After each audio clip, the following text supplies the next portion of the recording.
مجاہدے کے دو قسمیں ہیں. ایک مجاہدہ جسمانی کے نفس کو مشقت کا عادی کیا جائے. مجاہدے کی دو قسمیں ہیں. ایک مجاہدہ جسمانی کے نفس کو مشقت کا عادی کیا جائے، مثلا نوافل کی کثرت سے نماز کا عادی کرنا اور روزے کی کثرت سے طعام کھانے کی حرص وغیرہ کو کم کرنا. اور ایک مجاہدہ بمعنی مخالفت نفس ہے کہ جس وقت نفس معصیت کا تقاضا کرے اس وقت اس کے تقاضے کی مخالفت کرنا اصل مقصود. یہ دوسرا مجاہدہ ہے اور یہ واجب ہے. صبر کے بارے میں دونوں باتیں کہی گئی ہیں. صبر نیکی کرنے میں جو محنت، مشقت، پریشانی، دشواری ہو اسے برداشت کرنا. مثلا سردی کے موسم میں تہجد میں انتہائی برفیلا ٹھنڈا پانی اور ٹھنڈی ہوائیں، پھر بھی گرم بستر سے اٹھ کر اور ٹھنڈے ٹھنڈے پانی سے وضو بنانا. اور وہ وضو بھی اسباب الوضوء علی المکارہ، ناگواریوں کے باوجود اچھی طرح سے وضو کرنا. تو اب اس نیکی کے اندر جو دقت اور پریشانی اور زحمت ہو رہی ہے اسے خوش دلی سے برداشت کرنا، یہ سب ہے. گرمی کے موسم میں رات بہت چھوٹی دیر تک گرمی کی وجہ سے نیند نہیں آئی، بجلی چلی گئی اور پریشانی ہوئی، لیکن حسب معمول کوئی شخص وہ تہجد کے لیے جو اس کا عادی ہو یا فجر کی نماز با جماعت کے لیے اٹھ کر کے آنا چاہتا ہے، لیکن بستر اس کو چھوڑنے کو تیار نہیں ہے، نیند کا تقاضا بہت شدید ہے. ایسے موقع پر یہ اس نیکی کے لیے، نماز کے لیے جب چل کر کے آ رہا ہے تو اس کو جو بھی کچھ محنت، مشقت، پریشانی کا سامنا کرنا پڑ رہا ہے یہ سب ہے. تو صبر کے اندر دونوں پہلو پائے جاتے ہیں. ایک طرف یہ کہ نیکی کرنے میں جو دقت، مشقت ہو اس کو خوشدلی سے برداشت کرنا. دوسری یہ ہے کہ نافرمانی یا گناہ کا کوئی کام، قول اور فعل جس کے کرنے کی طبیعت چاہ رہی ہو لیکن اس کے باوجود آدمی اس کو چھوڑ دے خوف خداوندی سے. اس چھوڑنے کے اندر جو اس کو زحمت اور دقت ہو رہی ہے اسے برداشت کرنا، یہ بھی صبر ہے. تو صبر کے اندر ایک وہ نیکی کرنے میں پائی جانے والی زحمت تکلیف کو گوارا کرنا، دوسرے گناہ سے بچنے میں، کوئی نافرمانی سے بچنے میں جو انسان کو نفس کی مخالفت محسوس ہو رہی ہے اس سے بچنا، اور اس بچنے میں جو زحمت اور تکلیف یا ناگواری ہو اسے خوش دلی سے گوارا کر لینا، برداشت کر لینا. ایک مجاہدہ بمعنی مخالفت نفس ہے کہ جس وقت نفس معصیت کا تقاضا کرے اس وقت اس کے تقاضے کی مخالفت کرنا اصل مقصود. یہ دوسرا مجاہدہ ہے اور یہ واجب ہے. اور پہلا مجاہدہ اسی کی تحصیل کے لیے کیا جاتا ہے کہ جب نفس مشقت برداشت کرنے کا عادی ہوگا تو اس کو اپنے جذبات کے ضبط کرنے کی بھی عادت ہوگی. لیکن اگر بدون مجاہدہ جسمانی کے کسی کو نفس پر قدرت ہو جائے تو اس کو مجاہدہ نفسانیہ کی ضرورت نہیں. مگر ایسے لوگ بہت کم ہیں. اسی واسطے صوفیہ نے مجاہدہ جسمانیہ کا بھی اہتمام کیا ہے اور ان کے نزدیک اس کے 4 ارکان ہیں. قلت طعام، کم کھانا، قلت کلام، بات چیت کم کرنا، قلت منام، کم سونا، قلت اختلاط مع الانام، لوگوں کے ساتھ کم بات چیت کرنا، کم اٹھنا بیٹھنا، ان کے ساتھ وقت کم گزارنا. جو شخص ان ارکان کا عادی ہو جائے گا واقعی وہ اپنے نفس پر قابو یافتہ ہو جائے گا کہ معصیت کے تقاضے کو ضبط کر سکے گا۔ اور مجاہدہ نفسانی یہ ہے کہ جب نفس گناہ کا تقاضا کرے اس کی مخالفت کی جائے، اور یہ بات اس وقت حاصل ہوگی جب نفس کی جائز خواہشوں کی بھی کسی حد تک مخالفت کیا کرے۔ مثلا کسی لذیذ چیز کو جی چاہا تو فوراً اس کی خواہش کو پورا نہ کیا جائے بلکہ اس کی درخواست کو رد کر دیا جائے، اور کبھی کبھی سخت تقاضے کے بعد اس کی جائز خواہش پوری کر دی جائے تاکہ نفس پریشان نہ ہو جائے بلکہ اس کو خوش رکھا جائے اور اس سے کام بھی لیا جائے، اس لیے کہ مزدور خوش دل کنت کار بیش، اس مزدور کا جی خوش میں آئے کام بھی اچھا کرتا ہے، زیادہ کرتا ہے۔ پھر جب مباحات میں جائز چیزوں میں پھر جب مباحات میں نفس کی مخالفت کے عادی ہو جاؤ گے اس وقت معاصی کے تقاضے کی مخالفت پر آسانی سے قادر ہوگے، اور جو شخص مباحات میں نفس کو بالکل آزاد رکھتا ہے وہ بعض اوقات تقاضۂ معصیت کے وقت اس کو دبا نہیں سکتا۔ خلاصہ یہ ہے کہ ریاضت و مجاہدے کے دو رکن ہیں، اول مجاہدہ اجمالی یا جسمانی، دوسرا مجاہدہ تفصیلی یا نفسانی۔ مجاہدہ اجمالی کے 4 اصول ہیں: قلت کلام، قلت طعام، قلت منام اور قلت اختلاط مع الانام۔ ان سب امور میں مرتبہ اوسط حسب تعلیم و شیخ کامل محفوظ رکھے، نہ اس قدر کثرت کرے جس سے غفلت و قساوت و کاہلی پیدا ہو، نہ اس قدر قلت کرے کہ جس سے صحت و قوت ضائع ہو جائے۔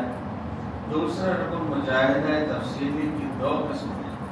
اول اخلاق حمیدہ میں اچھے اخلاق، دوسری اخلاق رذیلہ میں برے عادتیں، برے اخلاق۔ ان دونوں قسموں کی تفصیل آئندہ اخلاق کے باب میں ملاحظہ فرمائیں۔ مجاہدہ اجمالی کے اقسام 4 کی تشریح۔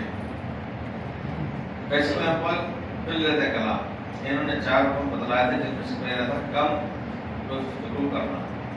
اللہ تعالیٰ نے ارشاد فرمایا ہے ما یلفظ من قول الا لدیہ رقیب عتید، یعنی وہ کچھ بات نہیں بولتا ہے مگر اس کے نزدیک نگہبان تیار ہے۔ رسول علیہ السلام نے فرمایا من صمت نجا، یعنی جو چپ رہا اس نے نجات پائی۔ امام مالک رحمۃ اللہ علیہ سے مروی ہے کہ حضرت عیسیٰ علیہ السلام نے فرمایا کہ ذکر اللہ کے سوا تم بہت کلام نہ کیا کرو کہ اس سے تمہارے دل سخت ہو جائیں گے، یعنی ان میں خشوع نہ رہے گا۔ اور یہ بالکل تجربے کی بات ہوئی ہے، اور یہ بالکل تجربے کو ہی بات ہے۔ اور جس دل میں قساوت سختی ہو وہ اللہ تعالیٰ سے دور رہتا ہے، لیکن تم کو اس کی خبر نہیں ہوتی کہ اللہ تعالیٰ سے بعد ہو گیا، دوریاں ہو گئی، کیونکہ حقیقت تو اس کی آخرت میں مشاہد ہوگی اور آثار کو یہاں بھی مشاہد ہیں، مگر ان کا ادراک بوجہ بے اتفاقی کے نہیں ہوتا۔ اور تم لوگوں کے گناہوں پر اس طرح نظر مت کرو، اور تم لوگوں کے گناہوں پر اس طرح نظر مت کرو کہ گویا تم مالک ہو اور اپنے گناہوں پر نظر کیا کرو، کہ گویا تم مملوک اور غلام ہو، یعنی غلاموں کی خطاؤں کو دیکھنا، بھالنا، سزا دینے کے لیے یہ مالکوں کا کام ہے، اور تم مالک نہیں بلکہ غلام ہو، اور غلاموں کا کام اپنے خطاؤں کو دیکھنا ہے تاکہ اس کی تلافی و اصلاح کریں۔ غرض آدمی 2 طرح کے ہیں، ایک مبتلا، دوسرا عافیت، دوسرا صاحب عافیت۔ تو تم اہل بلا پر رحم کرو اور عافیت پر اللہ تعالیٰ کی حمد اور تعریف بجا لاؤ۔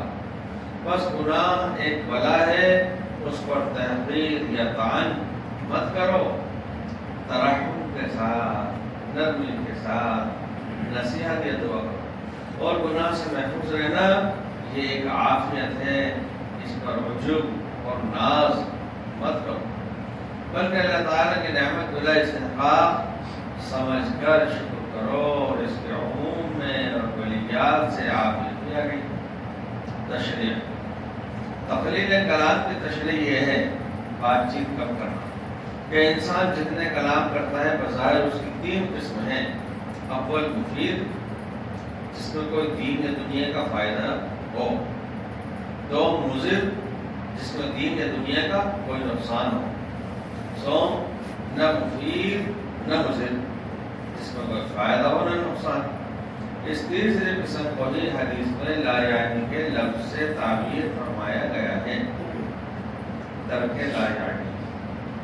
لیکن جب ذرا غور سے کام لیا جائے تو واضح ہو جاتا ہے کہ یہ تیسری قسم بھی در حقیقت دوسری قسم یعنی مضر میں داخل ہے، کیونکہ وہ وقت جو ایسے کام یا کلام میں سب کیا گیا، اگر اس میں ایک دفعہ سبحان اللہ ہی کہہ لیتا تو میزان عمل کا آدھا پلہ بھر جاتا عمل کا طرف۔ کوئی اور مفید کام کرتا تو گناہوں کا کفارہ اور نجات آخرت کا ذریعہ، یا کم از کم دنیا کی ضرورتوں سے بے فکری کا سبب بنتا۔ حدیث شریف میں ہے کہ آپ حضرت صلی اللہ علیہ وسلم نے فرمایا کہ انسان کا اسلام درست و صحیح ہونے کی ایک علامت یہ ہے کہ بے فائدہ کاموں اور باتوں کو چھوڑ دے۔ من حسن اسلام المرء ترکہ ما لا یعنیہ۔ احیاء العلوم میں ہے کہ لا یعنی کلام کا حساب ہوگا، اور جس چیز کا حساب و مواخذہ ہو اس سے خلاصی یقین نہیں۔ یہ تقلیل کلام کا مجاہدہ تقلیل طعام و تقلیل منام دونوں مجاہدوں سے زیادہ مشکل ہے۔ یعنی بات چیت کم کرنا یہ ایک مجاہدہ ہے، اور یہ مجاہدہ زیادہ مشکل ہے۔ دوسرے 2 مجاہدے پھر آسان ہیں، تقلیل منام یعنی کہ کم سونا، اور تقلیل طعام یعنی کہ کم کھانا۔ اور حضرت شیخ زکریا رحمۃ اللہ علیہ فرمایا کرتے ہیں کہ بھائی بزرگ فرمایا کرتے ہیں کہ تقلیل کلام، قلت کلام، قلت طعام، قلت اختلاف مع کلام، یہ 3 چیزیں ہونا چاہیے۔ بات بہت کم، ضرورت کا قدر، کھانا مقدار میں کم، سونا کم۔ یہ شیخ فرمایا کرتے تھے کہ ہمارے ہاں ایک ہی پرہیز ہے، بات چیت نہ کرو، بس ضرورت کی بات کرو، بلا وجہ بات چیت نہ کرو۔ کھانے میں ہمارے یہاں کوئی پرہیز نہیں، خوب کھاؤ خوب کھاؤ۔ سونے میں بھی کوئی پرہیز نہیں، خوب سو، لیکن باتیں نہ کرو، کیونکہ کھانے میں کچھ تو اہتمام کرنا پڑتا ہے۔ نیز اگر زیادہ بھی کھائے گا، 1-2 دفعہ کھا لے گا، پھر کہاں تک کھائے گا؟ جب ہضم نہ ہوگا خود ہی تقلیل ہو جائے گی۔ اسی طرح کہاں تک سوئے گا؟ کبھی تو جاگے گا۔ اور خلاف بول لیں گے کہ اس میں کچھ اہتمام ہی نہیں کرنا پڑتا، نہ زیادہ بولنے سے بدہضمی ہوتی ہے، نہ زبان چلانے سے کچھ تعب ہوتا ہے، تھکان۔ دوسرا بات یہ ہے کہ انسان جس قدر خلوص اختیار کرتا ہے، اچھی چیزیں، خواہشات، اچھا لگنا طبیعت کو لذت کے لیے کرتا ہے، سو کلام کے سوا دوسرے جس قدر حضوظ ہیں اس میں کثرت کرنے سے لذت کم ہو جاتی ہے۔ پیٹ بھر جانے کے بعد پھر کھانے میں مزہ نہیں آتا، نیند بھر جانے کے بعد سونے سے جی گھبراتا ہے، مگر بولنے کی لذت ختم ہی نہیں ہوتی، بلکہ جتنا بولتے جاؤ اتنی ہی لذت بڑھتی جاتی ہے۔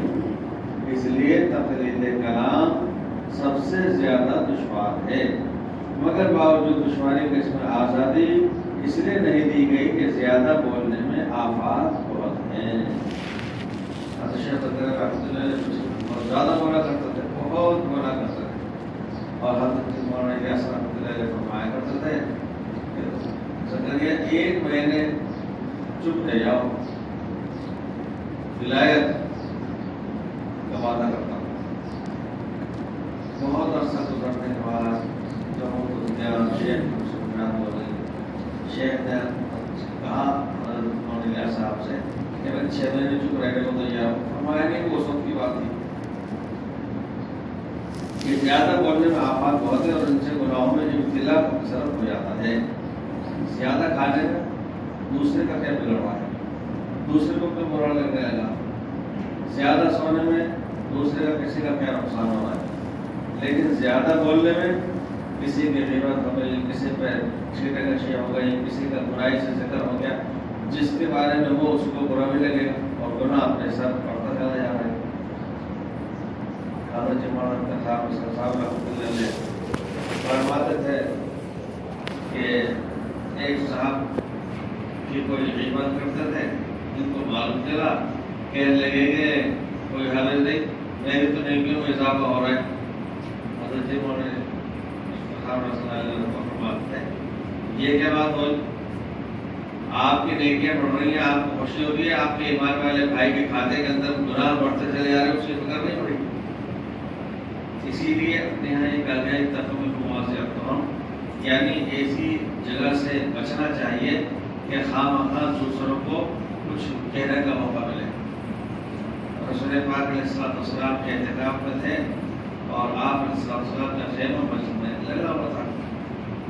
حضرت ایک خاتون رسول پاک علیہ السلام کے خیمے سے نکل کے جانے لگی تو سارے نوجوان صحابی وہ گزر رہے تھے، انہوں نے جو دیکھا رسول پاک علیہ السلام کھڑے ہوئے خیمے کے باہر، اور وہ دو نوجوان صحابی کو گزرے، انہوں نے اپنی رفتار چلنے کی اور تیز کر دی، حضور نے فرمایا اعلیٰ رسلی کما، یعنی جہاں وہیں ٹھہر جاؤ، پہلے بات سنو، اعلیٰ رسلی کما، ٹھہر گئے۔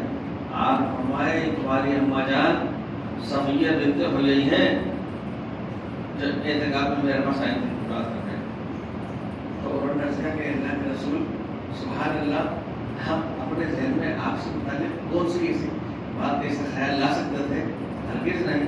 آپ نے فرمایا ان شیطان یجری من الانسان مجرى الدم، جس طرح انسان کی نسوں میں خون دوڑتا ہے اسی طرح شیطان بھی دوڑتا ہے، مبادہ کا خیال گزر جائے۔ اس لیے حضرت عمر رضی اللہ عنہ نے جب دیکھا کہ ایک چوراہے کے اوپر کوئی شخص ایک عورت سے بات کر رہا ہے تو انہوں نے درہ نکالا، اس نے کہا کہ اگر میری بیوی ہے، فرمایا کہ تجھے معلوم ہے تیری بیوی ہے، ہر راہ گزر تو تھوڑی معلوم کہ تیری بیوی ہے۔ اور ایسا موقع بھی انسان اپنے ایمان والے بھائی کو کیوں دے کہ اس کی کھاتے میں تو اضافہ ہو رہا ہے لیکن اس کے کھاتے میں گناہ میں اضافہ ہو رہا ہے۔ لیکن تقریر کلام کا یہ مطلب نہیں ہے کہ ضروری باتوں کو بھی کم کر دیں۔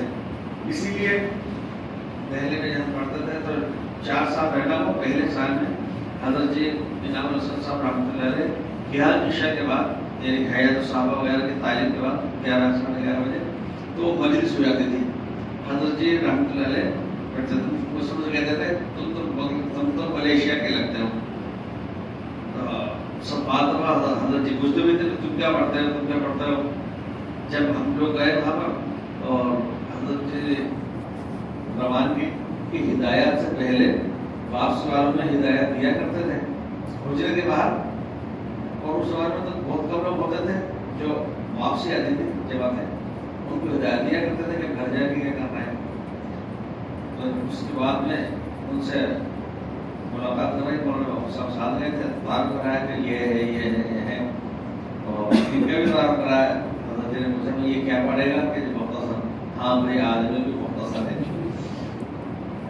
تو حضرت جی کے سامنے مولانا محمد بن سلمان جھاجی نے یہ بات کہی کہ حضرت آپ دسترخوان پر ایک صاحب بول رہے تھے، باتیں کر رہے تھے، تو مولانا مولوی صاحب کہنے لگے کہ بھائی خاموشی سے کھانا کھاؤ، کھاتے وقت باتیں کرنا مکروہ ہے۔ حضرت جی نے فرمایا نہیں بھائی خاموش رہنا مکروہ ہے، اور یہ کتاب کو کہاں نے لکھا ہے، اور وجہ اس کی بات کرنے سے مراد یہ نہیں ہے کہ پورے کھانے کے درمیان چرچا کرتا رہے۔ بات یہ ہے کہ اس میں بتلایا گیا کہ اہل کتاب کے ہاں مذہبی طور پر، اب تو لامذہبیت ہر مذہب میں آ گئی، تو اہل کتاب کے ہاں یہ ہے کہ جب کھانا کھاتے ہیں تو بولتے نہیں ہیں، ہمیں ان سے مشابہت اختیار کرنے سے منع کیا گیا ہے۔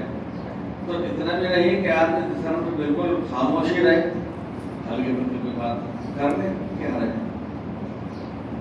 اسی طرح اعتکاف میں عوام الناس میں جوہلا میں ایسا مشہور ہے کہ اعتکاف کے اندر آدمی کو بھوکا بہرا ہو جانا چاہیے، یہ بھی منع ہے۔ کیا کے لیے بھی ایک صاحب نے کہا کہ تو اعتکاف ہم نے دیکھا تو وہ تو باتیں بھی کر رہے تھے، دعا بھی کر رہے تھے، اکٹھے ہو کر کے اجتماعی عمل بھی کر رہے تھے، اعتکاف میں تو ایسا کچھ نہیں ہوتا۔ وہ یہ سمجھے جس سے عدت گزارتی ہے عورتیں اسی طریقے سے اعتکاف بھی ہوتا ہوگا، حالانکہ نئے پابند عدت میں اس طرح کی اور نہ اعتکاف میں۔ تو یہ لکھا ہے کہ اعتکاف میں بالکل خاموش رہنا بھی مکروہ ہے، لائن عبادت تو خیر نہیں زیادہ ہونا چاہیے، لیکن ایسا بھی نہ کیوں، اس لیے کہ وہ عیسائیوں کے راہبوں سے مشابہت ہے۔ تو یہ فرما رہے ہیں کہ تقلیل کلام بات چیت کم کرنا کا یہ مطلب نہیں کہ ضروری باتوں کو بھی کم کر دے، بلکہ مطلب یہ ہے کہ فضول کلام چھوڑ دے تو مباح ہی ہو۔ باقی جو باتیں حرام ہیں جیسے جھوٹ، غیبت، بہتان وغیرہ، تو اس سے خود چھوٹ جائیں گے، کیونکہ وہ تو مجاہدہ حقیقیہ ہے۔ جو شخص مجاہدہ حکمیہ کرے گا وہ مجاہدہ حقیقیہ کیسے چھوڑ سکتا ہے؟ رہا ضروری کام سوچ کا ترک کرنا جائز نہیں، کیونکہ اس سے ضرورت میں حرج ہوگا یا مخاطب کو تکلیف ہوگی۔ ضرورت کی تفسیر، ضرورت کی تفسیر کیا ہے؟ لولاہ لتضرر، یعنی بات نہ کرنے سے ضرر ہو۔ ضرورت کسے کہتے ہیں؟ ضرورت کو کہتے ہیں کہ اگر وہ ضروری بات کہ اگر وہ بات نہیں کی جائے تو اس کو کوئی نقصان ہو۔ بس جس بات کے ترک کرنے سے، چھوڑنے سے دنیا یا دین کا ضرر نقصان ہو وہ بات ضروری ہے۔ مثلا تاجر کے پاس کوئی خریدار گھنٹہ بھر تک چیزوں کی قیمتیں دریافت کرتا رہے اور تاجر کو امید ہے کہ یہ ضرور کچھ خرید لے گا، تو جب تک یہ امید ہو اس وقت تک خریدار سے باتیں کرنا ضرورت میں داخل ہے، کیونکہ اس صورت میں خریدار سے باتیں نہ کرنے میں دنیا کا نقصان ہے۔ اس لیے شریعت اس بات کی اجازت دیتی ہے کہ وہ تجارت کی باتیں کریں، اور جو باتیں ضرورت میں داخل ہیں ان سے قلب، دل میں ذرہ برابر ظلمت نہیں ہوتی، اندھیرا نہیں ہوتا۔ چنانچہ حضرات عارفین کا مشاہدہ ہے کہ ضروری گفتگو دن بھر بھی ہوتی ہے تو اس سے قلب پر اثر نہیں ہوتا۔ چنانچہ ایک گنجوڑا گردن بھر،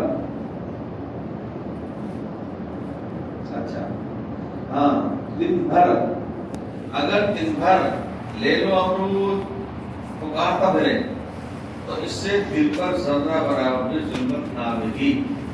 لے لو امرود دن بھر پکارتا رہے تو اس کے دل پر اس کی وجہ سے ذرہ برابر بھی ظلمت، اندھیرا نہیں آئے گا، چونکہ یہ کلام ضرورت ہے، اور بے ضرورت ایک جملہ بھی اگر زبان سے نکل جائے تو دل سیاہ ہو جاتا ہے۔ لیکن اپنے یہاں بزرگوں کو جو دیکھا گیا کہ وہ بعض وہ جملے بھی بول دیتے ہیں گفتگو کے درمیان کہ لگتا یہ ہے کہ اس میں نہ تو دین کے لیے ضروری ہے نہ دنیا کے لیے ضروری ہے، اس کے بغیر بھی کام چل سکتا تھا، پھر یہ تو بول دیا۔ جب چھری پھوٹ ہو جاتی ہے تو اس کو تیز کیا جاتا ہے، اسے کہتے ہیں، تو اسی طریقے سے کہ تشخیص اذہان، یعنی جو تھکن سی غماوت سی آ گئی تو ذرا تازگی لے آئے، جیسے کہتے ہیں موڈ فریش ہو گیا۔ تو ہمارے اکابر اگر کہیں کوئی جملہ اکا دکا اس طرح کا بول بھی دیتے ہیں تو وہ اس کا مقصد ہوتا ہے کہ طبیعت میں نشاط آ جائے، تھکان چلی جائے اور پھر کام میں لگ جانا۔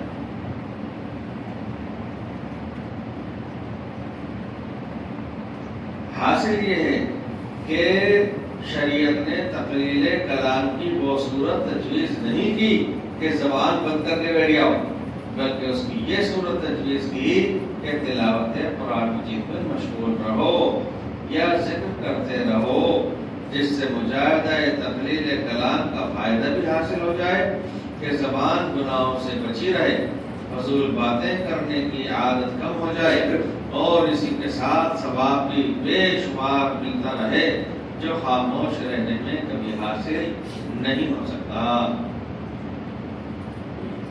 طریقہ علاج، بات کرنے سے کم تھوڑی دیر تأمل کریں اور سوچیں کہ اس بات سے اللہ تعالیٰ جو کہ سمیع اور بصیر ہے، سننے والا دیکھنے والا ناخوش تو نہ ہوں گے. انشاءاللہ تعالیٰ کوئی بات منہ سے گناہ کی نہ نکلے گی. اور اگر پھر بھی طبیعت میں ایسی بات کرنے کا تقاضا ہو تو اس وقت ہمت سے کام لے. اگر کوئی بات ایسی منہ سے نکل جائے تو اس کا تدارک کس طرح کریں گے وہ فوراً توبہ کرے. اور اگر کسی کو گالی دی ہو یا کسی سے تمسخر کیا ہو یا چغلخوری یا غیبت کی ہو تو توبہ کے بعد اس صاحب حق سے بھی معافی مانگے. حضرت حفصہ رضی اللہ تعالیٰ عنہ کو کہا جو تھی تو عمر بن خطاب کے صاحب جاتے حضور پاک صلی اللہ علیہ وسلم کے حرام اسرا میں تھی تو قد کے اعتبار سے وہ زیادہ بلند نہیں تھی. پھر بعد میں کوئی ذکر آ گیا حضرت عائشہ صدیقہ رضی اللہ عنہ نے فرمایا ہاں آپ کو تو حفصہ کا پستہ کا دھونے کافی ہے. حضور پاک صلی اللہ علیہ وسلم نے زیادہ غضبناک ہوئے. آپ فرمایا کہ تم نے ایسا کلمہ زبان سے نکال دیا اگر سمندر کے اندر ڈال دیا جائے تو سارا کڑوا ہو جائے. یہ اہمیت کا احساس یہ احساس دے رہا ہے. طریقہ علاج بات کرنے سے قبل تھوڑی دیر تأمل کریں اور سوچیں. اور اگر کسی وجہ سے معاف کرانا دشوار ہو تو اس شخص کے لیے اس کے ساتھ اپنے لیے استغفار کرتے رہیں. اس طرح اللہم اغفر لنا ولو یعنی اے اللہ ہماری اور اس کو مغفرت فرما. حضرت شیخ فرید الدین عطار رحمہ اللہ نے ان دو شعروں میں خاموشی کی روایت کے مضمون کو استعمال جمعیت کے ساتھ بیان فرمایا ہے. بتبعم ہیچ مضمون بتبعم ہیچ مضمون بہ زلب بستن نمی آیت خاموشی معنی دارد کہ در گفتن نمی آیت. یعنی میرے ذہن میں خاموشی سے بہتر کوئی مضمون نہیں آتا اور خاموشی اتنے فوائد رکھتی ہے کہ ان کو بیان نہیں کیا جا سکتا. بہت پرانی بات ہے. مولانا وحید الدین خان صاحب ایک سیمینار میں کسی غیر ملک تشریف میں گئے اور ان کے کمرے کے اندر ایک نوجوان عرب کا بھی خیال تھا.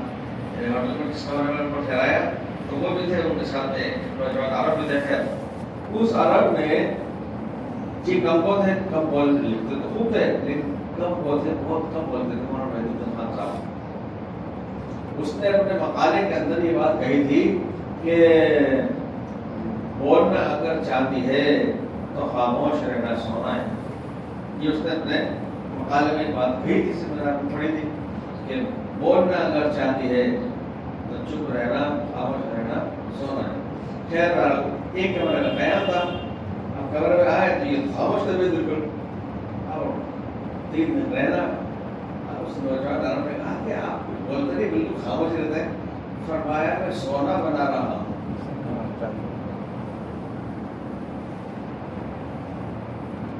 سینہا را خاموشی گنجی نئے گوہر کنت یاد دارم اصدفی نکتسر بسترا. یعنی خاموشی سینوں کو حکمت کے موتیوں کا خزانہ بنا دیتی ہے. خاموشی سینوں کو حکمت کے موتیوں کا خزانہ بنا دیتی ہے. اور اس پوشیدہ نکتے کو میں نے سی پی سے سمجھا ہے. اور اس پوشیدہ نکتے کو میں نے سی پی سے سمجھا ہے. بالکل خاموش لیکن اندر اس کے کیا نکلتا ہے موتی. مطلب یہ ہے کہ جس طرح سی پی پانی کے قطرے کو اپنے اندر لے کر بند ہو جاتی ہے خاموش. مولانا صاحب اکثر سناتے تھے آپ کو یاد ہوگا کہ بارش کا پہلا قطرہ اگر سانپ کے منہ میں چلا جائے تو بھیانک زہر بن جاتا ہے. اور وہی پانی کا قطرہ بارش کا قطرہ پہلا قطرہ وہ اگر سی پی کے منہ میں چلا جائے وہ بھی سنا ہے بارش کے موسم میں بھی منہ کھول کر کے اوپر پا جاتی ہے. اور اس کے منہ میں اگر چلا جائے تو وہ قیمتی موتی بن جاتا ہے. اور وہی پانی کا بارش کا پہلا قطرہ اگر وہ بنجر زمین پہ گر جائے تو بالکل ضائع بیکار ہو جاتا ہے. یہ لینے والے کی صلاحیت پر ہے. تو مطلب یہ ہے کہ جس طرح سی پی پانی کے قطرے کو اپنے اندر لے کر بند ہو جاتی ہے تو وہ پانی کا قطرہ موتی بن جاتا ہے. اسی طرح انسان کا سینہ بھی لب بند کرنے سے حکمت کے موتیوں کا خزانہ بن جاتا ہے. اب اس سے آگے قلت کا اور ابھی فی الحال تو